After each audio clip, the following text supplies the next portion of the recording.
Direct production में तो डाल नहीं सकते, उसकी क्वांटिटी कंफर्म नहीं होगी और एज कंफर्म नहीं है, तो उसको पहले नर्सिंग में डालेंगे। 5000 डाल दिया, इसको हम हमने डाला जून में, 1 जून को। अब हम इसको नेक्स्ट ईयर मार्च तक यहीं रखेंगे। ये कितना वेट गेन करेगा? हाँ, जून से 250। आप ये डिपेंड करता है अच्छा स्टॉकिंग डेंसिटी पे। अगर हमने इसका 400 ग्राम वेट लेना है तो हम इसमें 3000 पर एकड़ डालेंगे। अगर हमने 100 ग्राम लेना है तो 10,000 पर एकड़ भी स्टॉक कर सकते हैं। वेट के मुताबिक हम नंबर्स कम करेंगे तो हमको एरिया मिलेगा, फीड मिलेगी, तो हम उसके नंबर एडजस्ट करते हैं। डिपेंड्स कि हमने वेट क्या लेना है इस सीड का। तो हम टारगेट करते हैं 250 ग्राम, तो हम 5000 पर स्टॉक कर दिए। इसके बाद 5% इसमें ऑलमोस्ट वेस्टेज हो जाती है, मोर्टेलिटी वेस्टेज या छोटा सीड है। ये फरवरी तक इसने यहीं रहना है, जून से फरवरी तक। मार्च के अंदर फिर हम इस सीड को यहाँ से उठाएंगे। जो बड़े पौंड है ना, वो 10 एकड़ का पौंड है, 5-5 एकड़ के प्रोडक्शन पौंड, उसमें से ग्रोथ पौंड इसको आप बोलोगे, उसमें 700 to 800 पीसीज पर एकड़ के हिसाब से स्टॉक कर देंगे। अच्छा, ये एक्वाकल्चर भी डिफरेंट है मुजफ्फरगढ़ का और सरगोदा का। सरगोदा में 1400 डालते हैं। फिर कल्चर की टाइप होती हैं, पॉलीकल्चर, मोनोकल्चर। मोनोकल्चर में एक स्पीशीज सिंगल, और पॉलीकल्चर में 2-3 आप उसकी। डिफरेंस क्यों है सरगोदा और मुजफ्फरगढ़ का? देखिए, वहाँ का एनवायरनमेंट, वाटर क्वालिटी, सब चीज़ें डिफरेंट है, तो उन्होंने अपनी मैक्सिमम प्रोडक्शन लेने का तरीका वहाँ पे निकाला है। और ये देसी तरीके से जुगाड़ से उन्होंने निकाला है, प्रैक्टिस।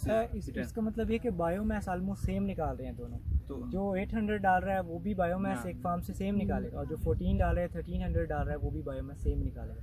उसका वहाँ पे वेट कम हो जाएगा, यहाँ पे वेट पूरा मिलेगा, नंबर्स आपने कम रखे। लाइक 2 टन हम निकालते हैं पर एकड़, वो भी 2 टन निकाल रहे हैं, लेकिन वहाँ पे रहू अच्छा ग्रो नहीं करता, मौसम ठंडा होता है, तो वो ज़्यादा फिशेज डालते हैं। हम 3 किलो की फ़िश 2.5 से 3 kg तक ले जाते हैं इसको।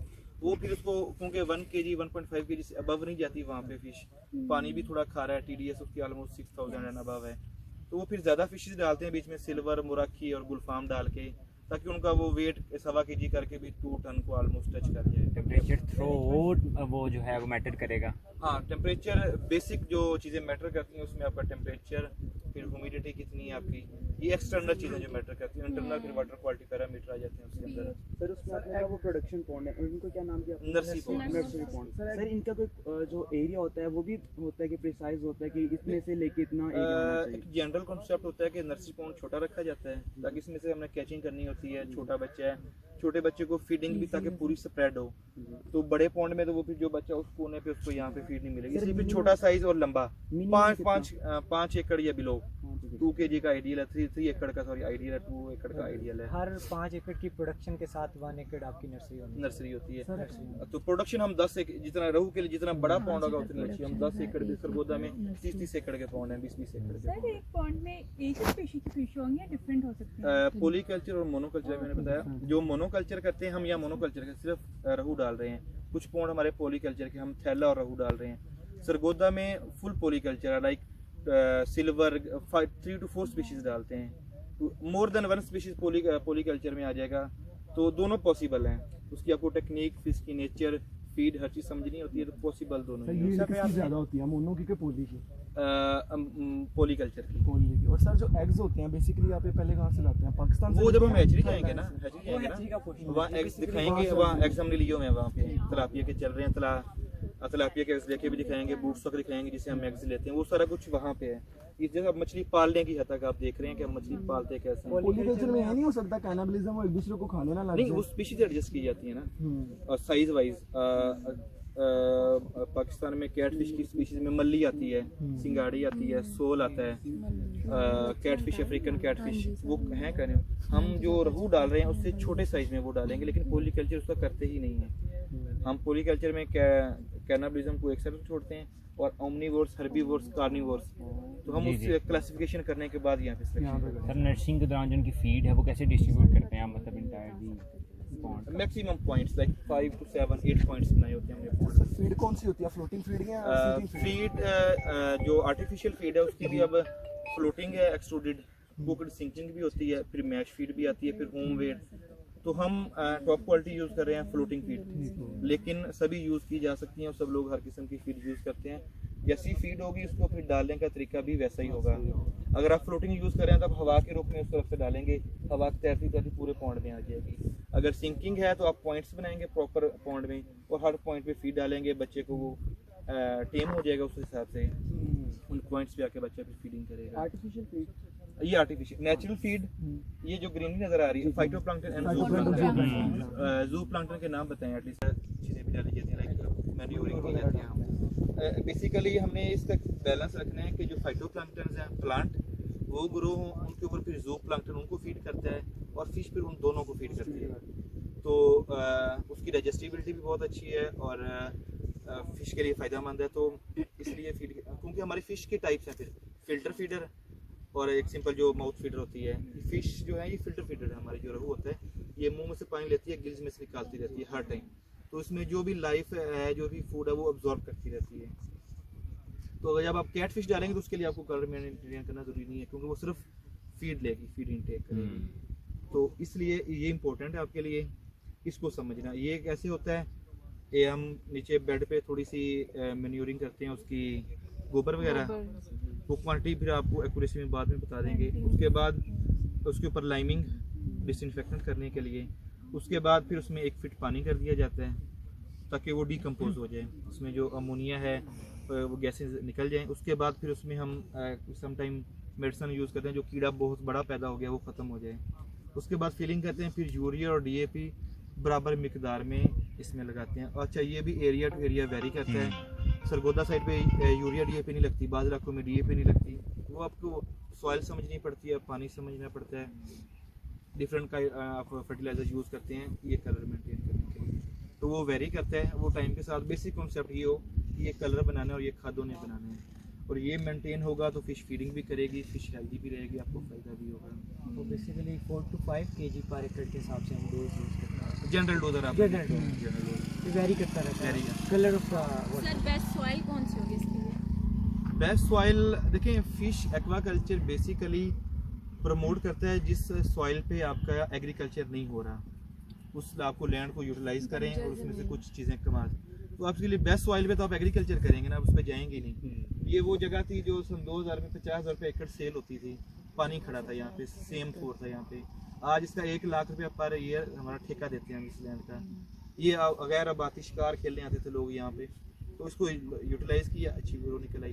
तो लैंड कोई भी हो, सीपेज ना हो, बहुत ज़्यादा पानी यानी कि सैंड ना हो कि पानी आपका खड़ा ना हो, इसके अलावा आप उसको मैनेज कर सकते हैं। और कोशिश यही की जाती है कि जो इस लैंड पे एग्रीकल्चर नहीं है उसी को कन्वर्ट किया जाए एक्वाकल्चर लैंड में। सर लास्ट क्वेश्चन है कि इसकी डेप्थ के बारे में। हाँ, डेप्थ 6 फीट। बेसिकली कॉन्सेप्ट ये होता है कि आपकी सूरज की लाइट कहाँ तक पेनिट्रेट करती है, उससे नीचे फिर आपकी एनारोबिक लाइट पैदा होना शुरू हो जाएगी, तो आपने उसको अवॉइड करना है, वो बहुत ख़तरनाक होती है। डेप्थ जितनी ज़्यादा होगी उतना अच्छा होगा, लेकिन अगर ट्रांसपेरेंट वाटर है, लाइट मैक्सिमम जा रही है, सच इस डिश से हम मेजर करते हैं। सच जिसके आप इसकी मेजर करेंगे ट्रांसपेरेंसी, हम 6 फीट से 8 फीट मैक्सिमम, हमारा प्रोडक्शन पॉन्ड 8 फीट 9 फीट पे भी हैं, जो नर्सरी पॉन्ड है वो हमारे 4 से 6 फीट के दरमियान मैनेज करते हैं। और एक और भी क्वेश्चन है सर, ईयरली इसको आप लोग वाटर रिमूव करके दोबारा जी, इसको मुकम्मल खाली करते हैं। एच के सामने पौंडे भी खुश किया हुआ है हमने, वो खुश yearly करते हैं। होता है? हाँ जी, प्रोडक्शन कर दी, इसको सर्दियों में हम खाली करेंगे, इसको फिर हम रिपेयर करेंगे। तो ये वो गाड़ी वाले तो होने शॉपर वाला, तो हम इसको खुश करेंगे, इसको रिपेयर करेंगे, नेक्स्ट ईयर दोबारा स्टॉकिंग करेंगे। लेकिन उसके लिए प्रोबायोटिक्स आ रहे हैं जो वाटर को रीयूज़ करने की भी कोशिश कर रहे हैं। ये तो हम ना अब आपको टास्क देने हैं कि वाटर रीयूज़ कैसे किया जा सकता है, 1 साल या 2 साल इस्तेमाल हो सके, पॉन्ड हाथ से ड्राई ना करना पड़े, नीचे जो बैक्टीरिया या जो भी लेफ्ट ओवर है उसको आप कैसे ख़त्म कर सकते हैं उसके असर को। तो उसके लिए बैक्टीरियल लाइफ है, प्रोबायोटिक कॉन्सेप्ट है, उसमें रिसर्च अभी चल रही है और होती रहेगी, लेकिन ये करना पड़ेगा। हर साल ड्रेन करना, इतना वाटर वेस्ट करना कोई अच्छी चीज़ नहीं है। और सर ये एक बहुत बड़े एरिया पे हम लोग करते हैं पॉन्ड कल्चर। हाँ जी, इसी की आजकल एक टेक्निक आ रही है बायोफ्लॉक, जिसको हम लोग कहते हैं, तो वो ये किस तरह डिफर कर रहे हैं? देखिए वो सुपर इंटेंसिव में चला जाता है। हर टेक्नोलॉजी की अपनी लिमिटेशन होती है, उसकी कॉस्टिंग होती है, उसकी फिर अभी रिसर्च होती है, R&D होती है। वो आ रहा है, वो आ जाएगा, जब अभी लोग उस पर रिसर्च कर रहे हैं और उसमें लिमिटेशन है स्पीशीज़ वाइज। लेकिन देखें दुनिया में हो रहा है, एक्सपेंसिव महंगी मछलियाँ, श्रिम्प उस पर हो रहा है, या आप सी बात की कोशिश करते हैं, तिलापिया भी इवन हो रहे हैं। तिलापिया पाकिस्तान में कर रहे हैं, लेकिन अगर आप रिसर्च के लिए कर रहे हैं तो ठीक है, लेकिन अगर आप प्रॉफिट के लिए कर रहे हैं तो फिर मसाइल आते हैं, लेकिन वो 4-5 साल में वो टेक्नोलॉजी मेच्योर हो जाएगी। वो ट्रांसफ़र ऑफ टेक्नोलॉजी हमने लाइक इंडोनेशिया से अडॉप्ट की है, कुछ मलेशिया से अडॉप्ट किया, तो इस तरह से। लेकिन वो एरिया साइज भी उस एरिया में कम होता है और वो प्रोडक्शन इतनी ही देता है क्या, या उसमें कम होती है प्रोडक्शन? नहीं, उसमें प्रोडक्शन पर लीटर वाइज आती है। देखिए आप इससे कंपेयर करेंगे तो वो ज़्यादा आएगी, इतने वाटर में तो वो कई गुना ज़्यादा प्रोडक्शन कर चुके लेते हैं। लेकिन एक सेकेंड, बेसिकली हम अगर काप्स की बात करें तो 700 पर प्रोडक्शन के लिए हम यूज़ करते हैं, और अगर हम तिलापिया की बात करें तो 35 to 4000, 3500 to 4000 प्रोडक्शन के लिए। और ये हमारे 6 से 7 महीने का टाइम पीरियड होता है, आप इसको निकाल लेते हैं, और इसका जो एवरेज वेट होता है, इकोनॉमिकल वेट जिसको कहते हैं, वो 500 to 600 और अगर आपको साइज अटेन नहीं होता और वेट उतना फिश का, तो फिर आप उसका अल्टरनेट क्या निकालते हैं? अल्टरनेट लॉस है। उसके कोई लिए इसका हम ये नहीं है कि सप्लीमेंट या प्लेसमेंट करके कोई और डाइट दे के उसकी साइज में? जब तक आपको लॉस रेशो का पता लगेगा तब तक टाइम गुजर चुका होगा उसके लिए। आप नेक्स्ट ईयर के लिए Next प्लान year आउट कर लेते हैं कि plan out हमने कर स्टॉकिंग कम करनी है या क्या चीज़ें करनी तो है। सर आपको सबसे ज़्यादा किस में प्रॉफिट होता है, पंगेशियस में, तिलापिया में? यार रिटर्न ऑन इन्वेस्टमेंट देखना चाह रहे हो या प्रॉफिट, तो देखो आप इन्वेस्टमेंट के ऊपर मिलते हैं आपको। रिटर्न ऑलमोस्ट सेम है सबका। रिटर्न ऑन की बात करें तो रिटर्न ऑन करें तो ऑलमोस्ट सेम है सबका, 40% 50% है और सबका सेम है। देखिए पंगासिस पे ज़्यादा आता है तो उसकी एकड़ की इन्वेस्टमेंट भी 30 लाख है, रहू की 4 लाख है, तो उसको प्रॉफिट नहीं कंसीडर करेंगे। आप 30 लाख के ऊपर क्या कमा रहे हैं या 10 लाख के ऊपर क्या कमा रहे हैं, आप ये इस सर आप तरह बेसिकली सप्लाई कहाँ करते हैं फिशेस को? हम ऑल ओवर पाकिस्तान मंडियों में बेचते हैं। सर आप बाहर क्यों नहीं ट्राई करते हैं? देखें बाहर आपकी जो सप्लाई चेन होती है ना, सप्लाई चेन को आप समझते होंगे, उसमें वो कंसिस्टेंसी मांगते हैं। सेकंड हमारी कॉस्ट ऑफ प्रोडक्शन ज़्यादा है, बाहर हम compete नहीं कर सकते रेट्स। आप वियतनाम के रेट्स को compete नहीं कर सकते, इवन बांग्लादेश को नहीं compete कर सकते। थाईलैंड अभी मैं गया था तो वहाँ पे रेट्स पाकिस्तान से 10-20 रुपये ऊपर हैं, तो हमारे रेट्स काफ़ी ज़्यादा हैं। हम बेचेंगे तो हमें प्रॉफिटेबिलिटी कम है। सेकंड ये है कि सप्लाई चेन नहीं है, वो मांगते हैं हर रोज़ 50 टन 3 महीने का एग्रीमेंट करो। हमारे पास ऐसी कंसिस्टेंट सप्लाई नहीं है अभी, वो स्पीशीज नहीं है, मतलब प्रोसेसिंग नहीं है। लोग ट्राई कर रहे हैं, लेकिन देखिए आप पर कैपिटा कंजप्शन कितनी है पाकिस्तान की, आप लोग बताओ फिश की पर कैपिटा कंजप्शन क्या है? गैस कर रहे थे 1 to 1.5 किलोग्राम। कोई और गैस कर 2.5 2 kg आपके करीब है दोनों। देखिए 2 kg जाके, जबकि ऑलमोस्ट दुनिया में एवरेज 30 kg से अबव है और सम कंट्रीज में तो 60 kg तक भी है। तो 2 kg पर कैपिटा अगर ये 4 kg हो जाता है तो आपको इतने ही पॉन्ड्स और बनाने पड़ेंगे, तो कितना स्कोप अभी बाकी है। एक्सपोर्ट की जरूरत ही नहीं है आपको, आप आप एक्सपोर्ट अपना की भी कल्चर ही पूरा कर लें, अपनी डिमांड ही पूरी करें। लेकिन सर ये है कि आपने कहा कि कॉस्ट ऑफ प्रोडक्शन हमारे जो इधर करते हैं उसकी ज़्यादा है, तो हम इंपोर्ट क्यों नहीं कर लेते? आप इंपोर्ट को डिस्करेज करते हैं, हमेशा इंपोर्ट को हर मामले में डिस्करेज किया जाता है। आप अपने रिसोर्स पे रिलाई करें, आप कॉस्ट ऑफ प्रोडक्शन कम करने की कोशिश करें ना, आप रिसर्च करें, आप जो भी प्रॉब्लम्स हैं उनको आइडेंटिफाई करें कि क्यों है, उसकी अल्टरनेट तलाश करें और कॉस्ट ऑफ प्रोडक्शन को रिड्यूस करने की कोशिश करें। सर से आगे उधर पीछे बात हो रही थी, जब टेम्परेचर लोअर हो गया तो आपको 2000 वैसे आता तो 1800 आया शायद आप ये बता रहे थे। हाँ जी, ग्रोथ उसके प्रोडक्शन में फ़र्क पड़ता है। लेकिन हर चीज़ सेंसर्स का- हम यूज़ नहीं कर रहे, हाँ जी? लेकिन सेंसर्स यूज़ नहीं कर रहे टेम्परेचर को नहीं, मेंटेन। हमें तो पता है कि कम हो गया है, आप बढ़ाने के लिए बताओ कि हम क्या करें। सेंसर तो वो ये बताएगा ना, वो तुम्हें पता है कम हो हाँ। गया। उसके लिए हम पॉन्ड कवर करते हैं, वाटर एक्सचेंज करते हैं बड़े लेवल पे, लेकिन ये चीज़ें पॉसिबल नहीं है। अब 10 से कितने बड़े एरिया में कवर ही नहीं किया जा सकता, वो तुम हाफ एकड़ को ये सिर्फ ग्रो करते हैं। कॉस्ट ऑफ प्रोडक्शन बढ़ जाती है। इसका एक अब मैं बताता हूँ कि आप ऐसी स्पीशीज लेके हैं जो लो टेम्परेचर में भी कल्चर होती हैं। आप गर्मी की मछली हार्वेस्ट कर दें, उसी में सर्दी की स्टॉक कर दें। वो कौन सी हैं? कोल्ड वाटर फिशेस पढ़ी होंगी आपने, hot water and cold water. Trout. Trout cold बहुत ज़्यादा कोल्ड वाटर है, लाइक बिलो 20 और वो बिलो 10 पे भी ज़्यादा खुश रहती है। एक है अफ्रीकन चैनल कैटफिश, वो 20, 25, 30 की इस रेंज में मरती 1 पे भी नहीं है, इस रेंज में वो ग्रो भी करती है। वो बड़ी अच्छी एडिशन हो सकती है। आपकी गुलफाम भी ग्रो कर बच जाती है, सर्वाइव करती है, कदर बेहतर रहती है। इसके अलावा जो चाइनीज़ क्राब्स हैं वो लो टेम्परेचर पे बेहतर सर्वाइवल है इंडियन मेजर क्राब से। तिलापिया तो हमारा नेटिव ही नहीं है, हमने इंपोर्ट किया था, वो यहाँ पे सर्वाइव एक्सोटिक है तो वो सर्वाइव नहीं करता। टेम्परेचर बढ़ाने के लिए हम बॉयलर्स यूज़ नहीं कर सकते। देखिए वो बायोफ्लॉक में कर सकते हैं, आप छोटे लेने में कर सकते हैं। आप यहाँ तो मिलियन गैलन्स वाटर है, आप इसमें वाटर कैसे बढ़ाएंगे? सर अभी आप बात करते हैं पर कैपिटा प्रोडक्शन की कंजप्शन, उसमें आप 2 kg यूज़ करें, इनके एक फिश का वेट 2 kg बता रहे थे। नहीं, पर एक इंसान जो है इंसान एक साल में पाकिस्तान की 22 करोड़ आबादी है तो 44 करोड़ केजी फिश कंज्यूम हो रही है पाकिस्तान में। और वो बताऊं उसमें सिर्फ 30% लोग खाते हैं, 70% कुछ भी नहीं खा रहे। वो 30% 5 kg 7 kg 10 kg खा रहे हैं, तो हम एवरेज लेकर हैं। और हम वो स्पेसिफिक मंथ्स के अंदर खाते हैं, स्पेसिफिक मंथ में स्पेसिफिक तरीके से स्पेसिफिक फिश। लेकिन देखें ना, टाइम के साथ चीज़ें चेंजिंग होती हैं। पहले एडवर्टाइजमेंट नहीं थी, उसके बाद एक पोल्ट्री का अरूज का ट्रेंड था, एक चीज़ों का आता है ना वो भी था। और थर्ड, फिश हमारे पास लिमिटेड थी, लाइक कांटे वाली फिश थी, हर बंदा जिसको नहीं खा सकता। अब स्पीशीज़ आ गई हैं बोनलेस भी।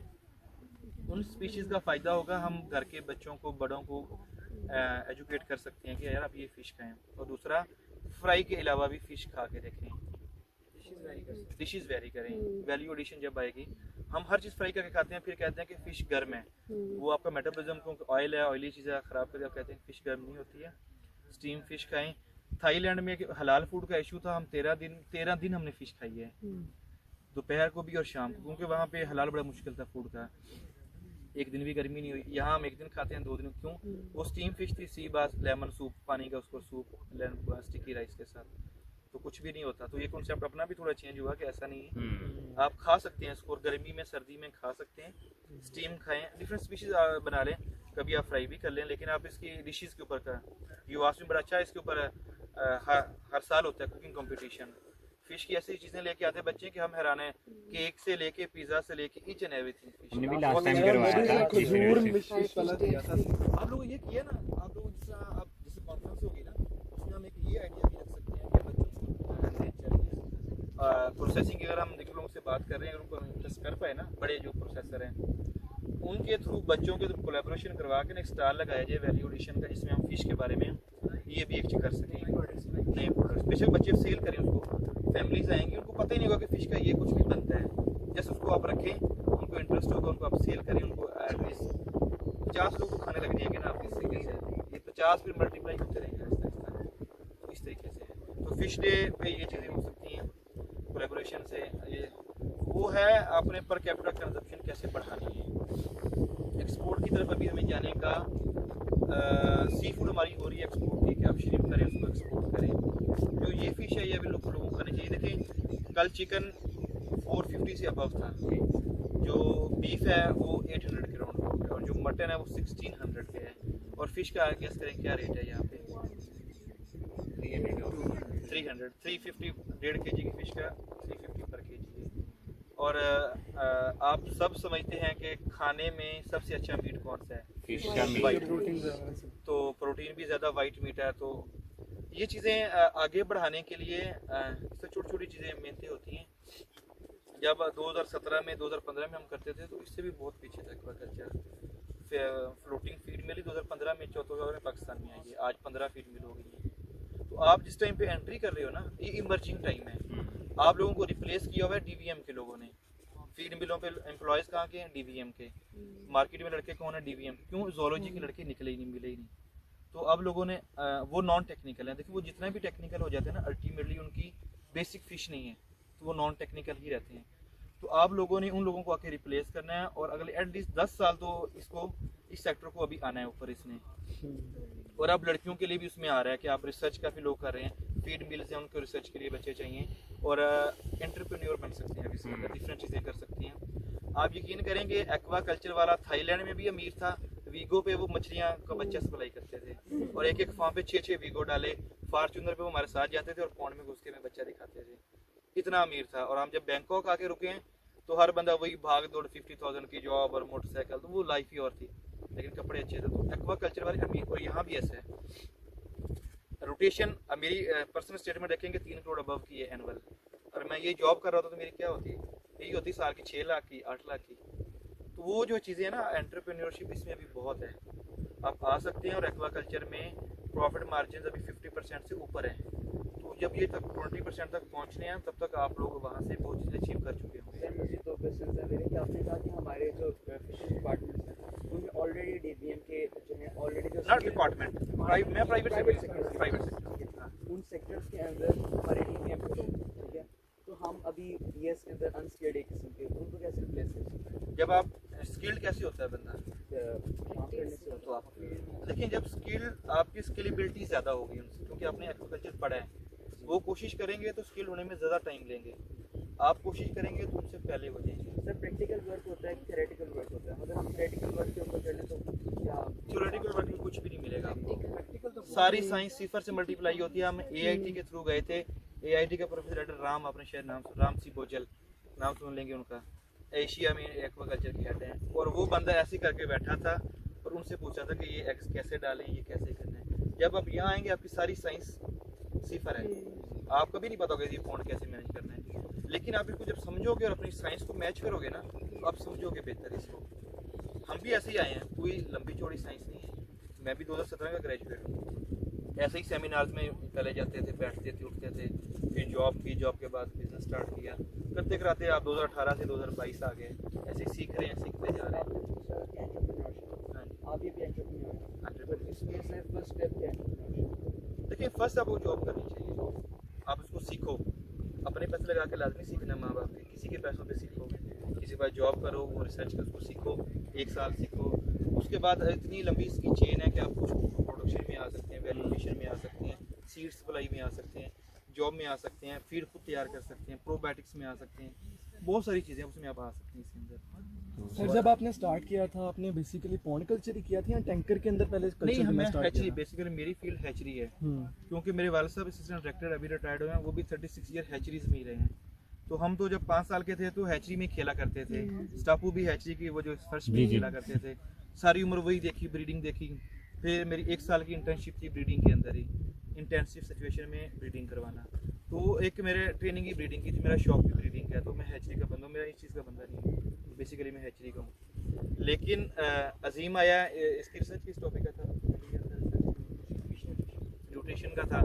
तो अब देखिए इसने आके सारी चीज़ों को मैनेज किया हुआ है, प्रोडक्शन भी समझ, लेकिन बेसिक स्पेशलिटी इसकी वही है, हैचरी और फैचरी में फिश न्यूट्रिशन। तो देखिए 1 साल में 2 साल में ये ठीक है 7-5 एकड़ लेके हमसे ही बच्चा लेता है, उसको महीना स्टॉक करता है, 1 इंच से 3 इंच करके आगे सेल करता है, दस्ती सेल करता है। इसमें इतने स्टेप्स हैं, ये अपना बिजनेस भी करता है, सारी चीज़ें करता है, तो ये चीज़ें हैं, लेकिन आपको सिर्फ काम आता हो तो काम के लिए आपको निकलना पड़ेगा। इसलिए आपको बेसिक ग्राउंड पे लेके आए हैं। हम कोई ऐसे होटल में खाना भी रख सकते थे चीज़ें, लेकिन वहाँ पे फिर आपको ये नहीं पता चलना था कि एक्वा कल्चर है क्या। ये एक्वा कल्चर है, उसी कमरे में, उस कमरे में आता था यहाँ पे जब जॉब करता था ना, तो बेसिकली मैं अमेरिकन सोयाबीन एसोसिएशन में जॉब करता था एज रिसर्च ऑफिसर। तो हमें ये एरिया दिया गया मुजफ्फरगढ़ के, रिमोट एरिया, लेकिन इसमें पोटेंशियल बहुत ज़्यादा, इसको सर्वे करें। जब हम सोयाबीन के लॉन्च के लिए आ रहे थे तो इसी कमरे में आके हम 6 महीने में रोज़ आता रहा हूँ, इसी यहीं पूरा दिन आके बैठते थे। आप तो बड़ी जगह पे आके बैठे हैं, प्रॉपर रूम्स में बैठे हैं, यहाँ 4 पे बिना पंखे के हमने बैठे सारा दिन, दोपहर को इस तरह नेटिंग करवानी, उनका डाटा कलेक्ट करना, करते करते लिंक्स बनते हैं, हमने बिजनेस स्टार्ट कर लिया। तो ये है एक्वाकल्चर, ये है, आपको ना तो ऑफिस मिलेंगे बड़े, ना एयर कंडीशन रूम मिलेंगे, ना कारें मिलेंगी। जो भी जॉब करेगा उसको इस मिट्टी में ही आना पड़ेगा। ये अपने माइंड से निकाल दिया ना तो आप एक्वाकल्चर, नहीं तो फिर आप टीचिंग में चले जाएं या किसी कंपनी में अकाउंट्स में। सोल्यूशन फील्ड है, और फील्ड भी मिट्टी यही है, ओपन है, अभी इंटेंसिव नहीं है, वो आ रहा है, अभी एक्सटेंसिव ही है, और एक्सटेंसिव यही है। आपको ये सब करोड़पति लोग हैं, ये जितने भी कमरे नज़र आ रहे हैं ना, ये एक एक कमरे का 100 एकड़ है, और 100 एकड़ वाले का जो रेवेन्यू साल का होता है वो 6 करोड़ से ऊपर का होता है। और इसका ये एक कमरा है, जैसे ये उसका ऑफिस है, ये वो मुल्तान से आता है, यहीं बैठता है, यहीं अपनी डील्स करता है, करोड़ों का बिजनेस करता है इसी कमरों में। ये एक कमरा 100 एकड़ के लिए, वो एक कमरा 100 एकड़ के लिए, ये कमरा 130 एकड़ वाले की, ये हेड ऑफिस 130 एकड़ का, यानी कि 9 करोड़ 10 करोड़ का हेड ऑफिस ये है। आपने यहाँ बैठ के उसको मनाना है कि आप ये चीज़ करो, ये काम करो, अपना आइडिया देना और यहाँ चलना है। तो पहले अपने माइंड को यहाँ पे लेके आओगे ना, तो फिर यहाँ अपॉर्चुनिटी की अपॉर्चुनिटी है, नहीं तो फिर वही फील्ड सर है। आप कह रहे हैं कि मतलब लाइक 2-3-6 करोड़ के आपको ईयरली प्रॉफिट मिलता है revenue is differently, profit is 50%, like अगर 6 करोड़ की सेल है तो 2-2.5 सर आपकी करोड़। इन्वेस्टमेंट कितनी होती है बेसिकली स्टार्ट से? हाँ, रेवेन्यू में कंप्लीट इन्वेस्टमेंट भी शामिल होती है आपकी, जो रेवेन्यू होता है ना आपका। हाँ, लाइक हमारा ये साइकिल है ना, लेकिन रेवेन्यू से ज़्यादा होता है, बल्कि हम पहले 4 करोड़ इन्वेस्ट करते हैं, फिर हम 6 करोड़ की फिश बेचते हैं, फिर 2 करोड़ हम उसमें मुनाफा उठाते हैं, लाइक 10 करोड़ का हमारा साल की रोटेशन होती है हमारे कैश की। तो अगर 20 एकड़ वाला भी करोड़ क्रॉस कर जाता है, और जॉब वाला करोड़ मुझे नहीं लगता कभी भी क्रॉस कर पाएगा। ये अलावा करोड़ सुनने के लिए बड़ा अजीब लगे यार, करोड़ रुपया ठीक है, आपको 20 लाख आ रहा है, जब आप करोड़ में रोटेशन कर रहे हैं ना, आपका माइंड इतना खुल जाता है, चीज़ें इतनी खुल जाती हैं कि आप स्टेप ले पाते हैं। पहले आप बड़ी बातें करना शुरू करते हैं, फिर उसको आके देखते हैं। जब मैं आया था मुझे 3 लाख रुपया था मेरे कैश में जब रखा, तो मैं बड़ा परेशान था कि मैं 3 लाख जेब में लेके फिरता हूँ, काम करवा रहा हूँ। अब 3 करोड़ भी होता तो परेशानी नहीं होती। ये टाइम के साथ होते हैं, तो आपने इसको टाइम के साथ अडॉप्ट करना है। बड़ा सोचोगे बड़ा करोगे, कुछ मुश्किल नहीं है, सिर्फ दिमाग को लाहौर से निकाल के ना मट्टी में लाना पड़ेगा। सर अगर हमने स्टार्ट करना हो, अगर हम टैंकर के अंदर कल्चर करना चाहें, ये टैंकर से बाहर आ जाओ। अभी टैंकर सेफ इन्वेस्टमेंट नहीं है। टैंकर लोगों के पास जाओ, 6 महीने की इंटर्नशिप करो, उनको सीखो, उनके टैंकर देखो। टैंकर सेफ इन्वेस्टमेंट नहीं है। अभी आपका जो नेक्स्ट ईयर कराएंगे हम कसूर में करवाएंगे। ठीक हो कसूर वाले बायोफ्लॉक पे पाकिस्तान का सबसे बड़ा बायोफ्लॉक है। 6 टैंक्स हैं, ऑलमोस्ट 4 करोड़ की इन्वेस्टमेंट है। और ये इतने टैंकर नहीं है, 200 फीट के बड़े टैंकर्स हैं, 6 फीट के, 2.5 लाख लीटर के, तो वो भी विजिट करवाएंगे। वो भी तो टैंकर में अभी वो भी रिसर्च कर रहे हैं, तो उसका यूटिलाइजेशन है। वो ओवर विंटरिंग सीड की करते हैं, सर्दियों में पैसा कमा रहे हैं उन टैंकर से, जो हम पॉइंट पे नहीं ना कर पाते, क्योंकि वो टेम्परेचर कंट्रोल कर सकते हैं। उन्हें अपना माइंड यूज़ किया। वो देखो, वो लड़के से मिलोगे ना, साद यूसुफ, तो वो कंप्यूटर का बंदा है, इंजीनियर, और अब वो ये काम तो इसी चीज़ में आ गया। तो आइडिया क्लिक किया, यूट्यूब से वीडियोस देखी, करते करते 2020 से दोस्ती हुई। मैंने कहा यार तुम ये करो, ओवर विंटरिंग करो। मैं सर्दियों में बच्चा नहीं बचा पाता, मैंने अपना बच्चा बेचना था, उसको मैंने इस आइडिया पे, उसने बच्चा बचाया, अगले साल उसने महंगा बच्चा बेच लिया, वो भी कमा रहा है, मैं भी कमा रहा हूँ। तो लाहौर में बैठ के उसने जब पहला काम किया था, तो लाहौर के अंदर बहरिया टाउन के अंदर एक छोटे से घर में किया था। छोटे छोटे 4 टैंकर थे, लाइक 2 मरले की जगह पे, 10 फीट का गोल होता है और 8 मिलीमीटर का। सर आपने कहा था कि ये जो ज़मीन है ये यानी इसमें सीमोथोर वाली होती है, यानी इसमें पानी होता है, तो जब वो सैलिनिटी और अल्कलिनिटी का मसला नहीं आता, क्योंकि ये ज़मीन तो वो नहीं आती। प्रोडक्शन कम कोशिश तो करते हैं, ये सेम इसमें अब कम हो जाती है विद टाइम ना, ऐसा ऐसा। जब हर साल वाश होती है ना ज़मीन, पानी आ रहा है जा रहा है, आ रहा है जा रहा है, तो चीज़ें बेहतर होने लग जाती हैं ज़मीन की सिचुएशन भी बेहतर। ज़रूरत पड़ने पर कुछ नीचे बिछाते भी हैं? नहीं, वो बहुत महंगा है। लाइन आपकी जो शीट डालना, ये चीज़ें बहुत महंगी हैं। हम नेचुरल जिप्सम यूज़ कर ली, जो कि उसके असर को ख़त्म करती है। लाइम यूज़ कर लिया, उसके असर को ख़त्म कर, केमिकल यूज़ करके उस पानी को, फिर जब डाइल्यूशन, आपने ये पढ़ा होगा कि किसी भी चीज़ को प्योरीफिकेशन का तरीका है, तो डाइल्यूट कर दें। जब वो थोड़ी और उसमें 10 मिलियन गैलन वाटर आ गया, तो वो आपको कितना का बचेगा उसकी, बाकी वो पॉइंट्स में, बल्कि पॉइंट्स से भी पॉइंट्स में चली जाएगी, तो वैल्यूज़ को कम किया जाता है। अच्छा सर, वो फिर नर्सिंग के दौरान जो एक्लेमेटाइज करते हैं हम उनको फिशेस को इधर, तो वो फिर कितना, मतलब क्या उसका प्रोसीजर होता है? आप कितनी देर इंतज़ार करते हैं वो वाटर को उसके मुताबिक बनाने के लिए? फिर वो मैच में आप उससे पूछना, ठीक है, क्योंकि वहाँ टैंक्स हैं, हम बता देंगे कि बच्चा ला के ये इतनी देर रखती है, इतनी देर यहाँ पे रखती है। नर्सिंग में जब शिफ्ट करते हैं तब? नर्सिंग में तो बता दो जी से आया आपने, वैसे तो फार्मूला तो नहीं है इसके लिए। आपके जो बैग का टेम्परेचर है पानी, उसका टेम्परेचर और जब पानी का टेम्परेचर सेम होता है, आपने पानी इस तरीके से ऐड करना है कि पॉन्ड का टेम्परेचर और जिस बैग में आप सीड लेकर आए वो सेम हो जाए, तो आप इसको डिलीवर कर सकते हैं। तो सर जैसे अब रेनी सीजन था, बाहर से लोग ज़्यादा होंगे, तो इनको ये वाटर ओवरफेट हो जाता है, लेवल ज़्यादा हो जाता है, तो साफ जो है इसकी जो प्रोडक्शन होती है इम्पैक्ट पड़ता है। लेवल अप होने से ही पड़ता है बेसिकली। इरोजन आपने ये भी पढ़ी होगी, अगर बीएससी को करके आया तो बॉडी में इरोजन पढ़ी होगी, सॉइल इरोजन वो होती है। ये देखिए, ये कटे हुए हैं बन, इरोजन है, ये देखिए किनारे कट गए हैं। ये होता है क्या, टर्बिड मिट्टी अंदर चली जाती है, पानी का कलर ख़राब करती है, एक ये इशू होता है। अच्छा, हमने हमारे पेज पे देखेंगे ना, तो हमने मानसून से पहले ही अलर्ट दिया था सबको कि पानी अपना कम कर लें, पॉन्ड का पानी 1 फीट पहले ही डाउन कर लें, ताकि वो इरोजन हो। दूसरा फिर बारिश से बहुत मसला होता है फिश को।